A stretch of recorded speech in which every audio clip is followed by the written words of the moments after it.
My girlfriend posted, "Single girl summer loading," while we were still together. I didn't comment. I just liked the post and started packing her things into storage. When she came home to an empty closet and a lease termination notice, her summer started earlier than expected. Original post I, 29 male, was scrolling Instagram during my lunch break when I saw it. My girlfriend, Natalie, 27, had posted a photo of herself in a bikini with her friends at some rooftop pool. Caption: "Single girl summer loading. Time to live my best life. No more settling." We'd been together 2 years, living together for 8 months. I literally made her breakfast that morning. The comments were already pouring in. "Yes, queen, finally." About time you dumped him. Hot girl summer incoming. I sat there, sandwich halfway to my mouth, reading comment after comment from her friends congratulating her on being single. Meanwhile, she'd kissed me goodbye 4 hours earlier and said, "Love you, babe." My coworker Nathan looked over. "You good, man?" I showed him the phone. His eyes went wide. "Bro? What? Yeah. You gonna comment?" "Nope." I liked the post. Then I went back to my sandwich. Nathan thought I was in shock. Maybe I was, but mostly I was doing math. Our lease had 3 months left. The early termination fee was 2 months' rent. I had $8,000 in savings. She spent her last paycheck on that rooftop pool party outfit. I finished my shift, went home to our apartment. Natalie wasn't there. Probably still at the pool living her best life. Her stuff was everywhere. Designer purses she couldn't afford without my help. The PlayStation I bought but she claimed was ours. The coffee maker she picked out but I paid for. Started with her closet. Everything went into boxes. Methodical, calm, like packing for a move, which I guess it was. Her move. Found the lease agreement. We were both on it, but I was the primary. Read the fine print about lease breaking. Found the storage unit placed 2 blocks away. They had a promotion, first month free. By 6 p.m., I had rented a storage unit, packed 6 boxes of her clothes, boxed her makeup collection that took up our entire bathroom counter, carefully wrapped her live, laugh, love wall decorations. I know, I should have seen the red flags. She texted around 7, "At Becca's place." "Don't wait up," I replied. "Have fun." Kept packing. Found the birthday gift I'd bought her for next month. Expensive perfume she'd been dropping hints about. Returned it online while sitting on the floor surrounded by boxes. Update 1 worked through the night. By morning, everything that was definitively hers was packed. 23 boxes total. The apartment looked sparse but clean, like when I first moved in before she arrived. Took the day off work, rented a U-Haul. 4 trips to the storage unit. The guy working there raised an eyebrow at the amount but said nothing. Gave me the lock and key. Natalie finally came home at 2 p.m. the next day. Still in yesterday's clothes, sunglasses on, clearly hungover. "Babe, crazy night. Becca's boyfriend brought his friends in." She stopped, looked around the near-empty apartment. "What? Where's my stuff?" "In storage." I handed her the key and the address. "First month's free." Her hungover brain struggled. "Storage? Why is my stuff in storage?" "Well, you're single now. Congrats on your summer, by the way." The sunglasses came off. "What are you talking about?" I showed her the Instagram post. Her face went pale, then red. "That was just, it didn't mean anything. It was for the pics, you know how social media is." "Right, which is why all your friends congratulated you on dumping me." "I didn't tell them we broke up." "No? So single girl summer and no more settling means what exactly?" She tried to deflect. "You're overreacting. It's just an expression." "Cool, well here's another expression. Lease termination." I handed her the notice I'd filled out. "I'm ending the lease. 60 days notice starting today. You'll need to figure out where you're living for your single summer." "You can't do that. We're both on the lease." "I'm the primary leaseholder." "Already talked to the office. You can take over the lease if you qualify on your own. Spoiler alert, you need to make 3 times the rent." She made $2,200 a month at her retail job. Rent was $1,400. This is insane. Over an Instagram post? "Natalie, you announced to everyone we know that you're single while living in my apartment, eating food I buy, using utilities I pay for. You wanted to be single? Wish granted." She started crying, but not sad crying, angry crying. "You can't just throw me out. I have rights. You have 60 days. That's your rights." Then came the bargaining. "Baby, please, I'll delete the post. I'll tell everyone it was a joke. Already screenshotted. Plus, Becca reposted it to her story with "finally free," so that ship has sailed. She switched tactics, started yelling about how I was controlling, abusive, manipulative, how this proved she was right to want to be single. Okay, so we agree, you should be single. She grabbed her phone, started texting furiously. 20 minutes later, Becca and 2 other friends showed up. Madison and Jenna, the whole summer squad. Becca immediately started in. Are you seriously kicking her out over a caption? Toxic much? She announced she was single. I'm respecting her decision. Madison jumped in. It's called having fun. Not everything needs to be so serious. Right, and now she's free to have all the fun she wants, somewhere else. Jenna tried the sympathy angle. But where will she go? That's a great question for single Natalie to figure out. Natalie was rage-packing what little remained. Toiletries, phone charger, the coffee maker. I let her think it was hers. I'm going to stay with my mom. She'll see how crazy you're being. Good idea. Tell Patricia I said hi.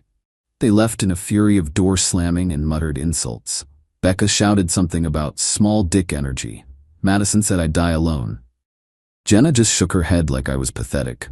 20 minutes later, Patricia called. Update 2. Patricia, Natalie's mom, started soft. Honey, Natalie's very upset. What happened? I sent her the Instagram post. Long pause. Oh. I see. She announced she was single while living with me, Patricia. She says it was just for fun with her friends. Would you stay with someone who publicly announced they were single? Another pause. Well, she's young. She makes mistakes. She's 27, and this wasn't a mistake. It was a decision. She can stay with you, right? My apartment is very small. There it was. Patricia lived in a studio. She'd been thrilled when Natalie moved in with me because it meant not having her daughter on her couch anymore. Well, I'm sure you'll figure it out. The storage unit is paid for 1 month. After Patricia, the calls started. Natalie's brother, her cousin, even her hairdresser, who she was apparently crying to during an emergency appointment. To everyone, I said the same thing. She announced she was single. I'm helping her be single. But the best part came that evening. Natalie posted again. When he shows you his true colors, believe him. # narcissist alert, dodged a bullet. The comments rolled in. What happened, babe? Are you okay? Men are trash. She was painting herself as the victim. Fine, I had time. I posted my own update. Just the screenshot of her single girl summer post with a simple caption. When someone tells you they're single, believe them. The mutual friends who saw both posts started connecting dots. My phone buzzed with messages. Wait, she said she was single while living with you? Bro, I thought you guys were good. She's been planning girls' trips all month talking about being single. That last one was from Tom, who was dating Madison. He sent screenshots of a group chat where Natalie had been talking about her summer of freedom for weeks. Planning trips, discussing which apps to download, rating guys at her gym. I forwarded those to Patricia. Her response, oh my. Day 3. Natalie showed up with a police officer. Said I illegally evicted her and stole her belongings. I showed the officer the lease agreement, the 60-day notice, and the storage unit receipt with her name on it. Sir, her belongings are in storage, the officer asked. Yes, sir. Here's the key and address. First month is paid. And she has 60 days notice? Correct. She's free to stay until then, but she announced on social media that she's single, so I assume she'd prefer to stay elsewhere. The officer looked tired. Ma'am, this is a civil matter. He hasn't illegally evicted you. But my stuff, Natalie wailed, is in storage, which he paid for. She tried another angle. He's harassing me. How? He liked my Instagram post. The officer actually rubbed his temples. Ma'am, please collect your things from storage. Sir, can she get her belongings? She has the key. Storage unit B12. The officer left. Natalie stood in the doorway. You're really doing this. You're really single. Congrats. I hate you. That's fine. You have 57 more days to hate me. Then you need to hate me from somewhere else. Update 3. Week 2 of Single Girl Summer got interesting. Natalie had been couch surfing. 3 nights at Becca's, 2 at Madison's, back to Becca's. According to Tom, who became my unexpected informant, she was already wearing out her welcome. Leaving messes, eating their food, complaining constantly about me. Then she realized something important. Her mail still came to the apartment, including her paycheck. She hadn't set up direct deposit despite me telling her to for months. She texted, "I need to get my mail. It's in the mailbox. You have a key. The mailbox is locked. Use your key? You changed the locks. On the apartment, not the mailbox." Turns out she'd lost her mailbox key months ago and had been using mine. She had to go to the post office, prove residency, awkward since she'd announced she didn't live here, and pay $25 for a new key. But here's where it got petty. Her gym membership auto-renewed. The card on file expired. They emailed the account on file, the one I'd set up for her because she wasn't good with that tech stuff. I forwarded it to her. "Thanks," she texted. "No problem. B2W, you'll need to update all your accounts. That email address is shutting down in 30 days. "What? You can't do that.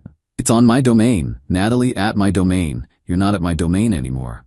She called screaming. I didn't answer. She texted 43 times in an hour. I responded once, "Gmail is free." Then Tom sent me something interesting. A screenshot from Tinder. Natalie's profile. Fresh out of a toxic relationship, ready to find a real man who can handle a strong, independent woman. The bio included, 5'7", yoga enthusiast, foodie, must have your own place, staying with mommy is a red flag. Love travel and wine tasting, no broke boys. I laughed so hard I nearly choked. She was staying on couches and had $47 in her account. Tom's girlfriend Madison had complained about Natalie asking to borrow money. Day 18, Natalie tried a new strategy. She showed up at 11 p.m., drunk, crying. "Derek, please, I miss you. I miss us. You're drunk? Go home. This is my home. Our home. For 42 more days, then it's just my home. I made a mistake. One stupid post." And weeks of planning your single summer in group chats and a Tinder profile and telling everyone I'm toxic. Her eyes widened. "How did you know about Tinder, Natalie? You used photos I took of you. My friend Kevin matched with you and sent me screenshots." She started ugly crying. "I was just exploring options. I never met anyone." "That's because you put must have your own place when you're literally homeless." That set her off. "I'm not homeless. I'm between situations." "Right, we'll go be between situations somewhere else. It's late. Can I at least use the bathroom?" I almost said no, but I'm not a monster. "Fine." 5 minutes. She was in there for 20. Came out with her makeup fixed, hair done. Tried to sit on the couch. "Nope. Time to go. It's late, dangerous. Call an Uber, or Becca, or one of your Tinder matches with their own place." She left, but not before trying to take the spare phone charger. I held out my hand. She threw it at me. Update 4, day 30. The storage unit's free month was ending. Natalie had to figure out what to do with her stuff. She texted, "Can't afford storage. Can I keep some boxes in the apartment?" "No." "Just a few."